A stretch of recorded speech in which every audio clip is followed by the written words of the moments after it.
Meron naman akong nakita sa isang social media. So ito, tingnan nyo.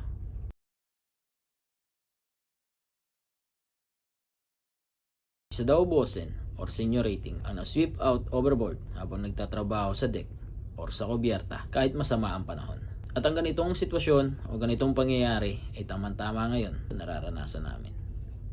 Dahil kami ay kasulukuyang nakakaranas ng sama ng panahon.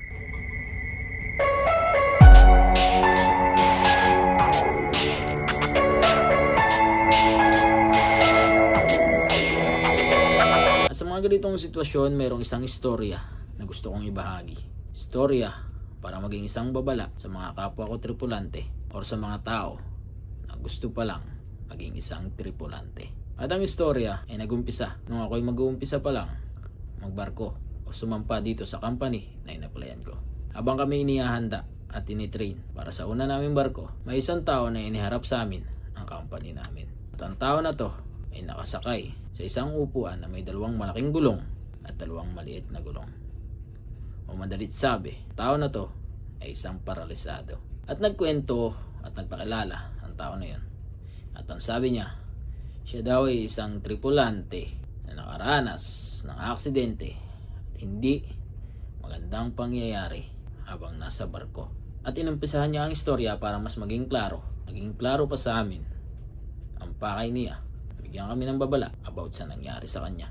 Isang araw daw inutusan sila na pumunta sa proa or sa unahan ng barko nila upang i-check kung nasa maayos na lagay at nakatali pa ang angkla nila.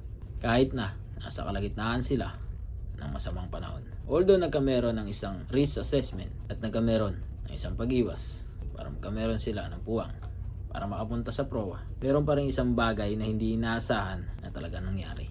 Na isang malaking alon at uniladang alon ang sumaklop sa proa ng barko nila or sa unahan ng barko nila kung saan sila naandoon.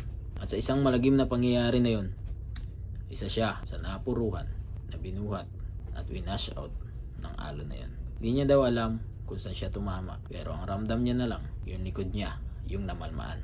At nang matapos ang malagim na pangyayari na yun, hindi niya na maigalaw ang kanyang katawan kahit ang consciousness niya ay naando naman. Kaya na makita siya ng mga kapwa niya tripulante, agad-agad siyang nirescue at dinala sa isang safe zone.